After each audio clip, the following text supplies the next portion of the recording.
Si l'affirmation selon laquelle tous en tant qu'êtres humains nous sommes frères et sœurs n'est pas seulement une abstraction, mais devient réalité et se concrétise, cela nous met face à une série de défis qui nous bouleversent, nous obligent à envisager de nouvelles perspectives et à développer de nouvelles réactions. Lorsque le prochain est une personne migrante, des défis complexes s'entremêlent. Certes, l'idéal serait d'éviter les migrations inutiles, et pour y arriver, il faudrait créer dans les pays d'origine la possibilité effective de vivre et de grandir dans la dignité, de sorte que sur place les conditions pour le développement intégral de chacun puissent se réunir.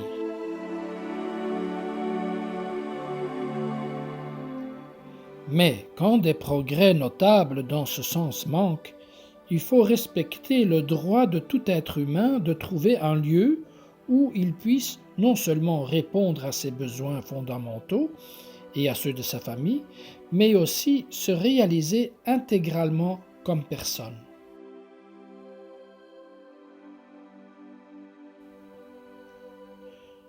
Nos efforts vis-à-vis des personnes migrantes qui arrivent peuvent se résumer en 4 verbes: accueillir, protéger, promouvoir et intégrer.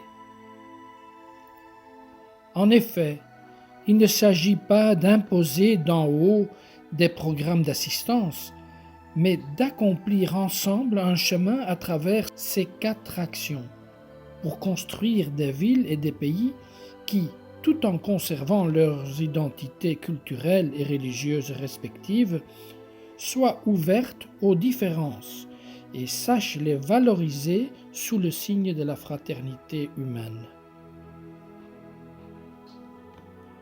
L'arrivée de personnes différentes provenant d'un autre contexte de vie et de culture devient un don, parce que les histoires des migrants sont aussi des histoires de rencontres entre personnes et cultures.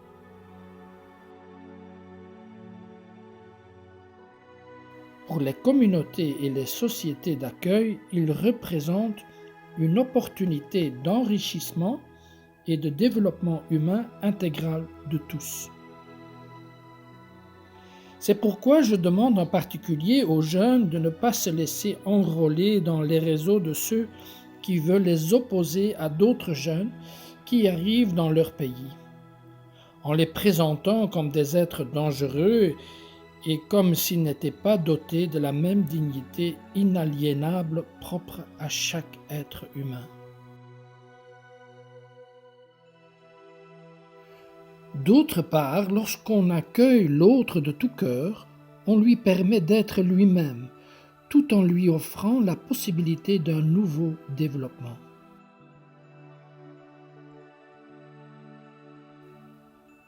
Les cultures différentes qui ont développé leur richesse au cours des siècles doivent être préservées afin que le monde ne soit pas appauvri. Il faut cependant les stimuler à faire jaillir quelque chose de nouveau dans la rencontre avec d'autres réalités. On ne peut pas ignorer le risque de se retrouver victime d'une sclérose culturelle. Voilà pourquoi nous avons besoin de communiquer, de découvrir les richesses de chacun, de valoriser ce qui nous unit et de regarder les différences comme des possibilités de croissance dans le respect de tous.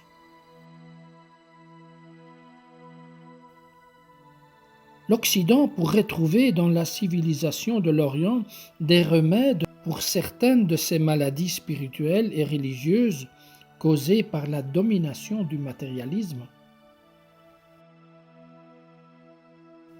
Et l'Orient pourrait trouver dans la civilisation de l'Occident beaucoup d'éléments qui pourraient l'aider à se sauver de la faiblesse, de la division, du conflit et du déclin scientifique, technique et culturel.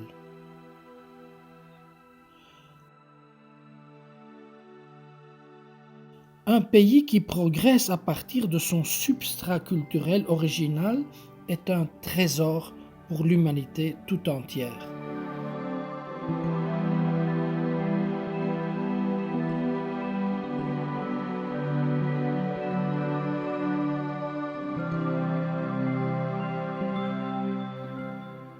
Il faut développer cette conscience qu'aujourd'hui, ou bien nous nous sauvons tous, ou bien personne ne se sauve.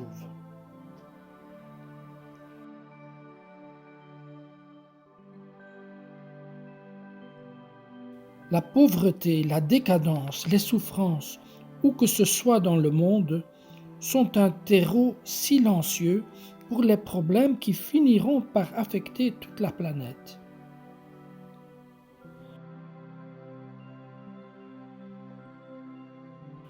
La solution ne réside pas dans une ouverture qui renonce à son trésor propre. Je ne rencontre pas l'autre si je ne possède pas un substrat dans lequel je suis ancré et enraciné, car c'est de là que je peux accueillir le don de l'autre et lui offrir quelque chose d'authentique. En réalité, une ouverture saine ne porte jamais atteinte à l'identité. Car en s'enrichissant avec des éléments venus d'ailleurs, une culture vivante ne copie pas ou ne reçoit pas simplement, mais intègre les nouveautés à sa façon.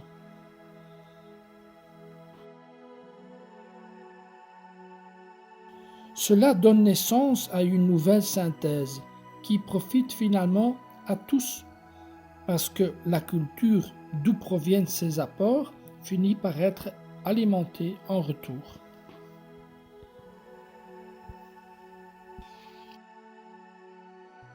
C'est pourquoi j'ai exhorté les peuples autochtones à prendre soin de leurs racines et de leur culture ancestrale.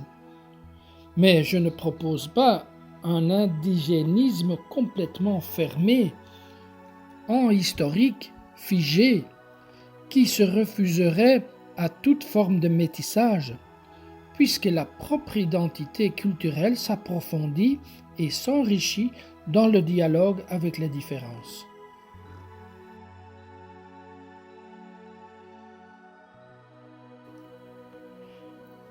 Le monde est en croissance et se remplit d'une beauté nouvelle grâce à des synthèses successives qui se créent entre des cultures ouvertes, en dehors de toute imposition culturelle.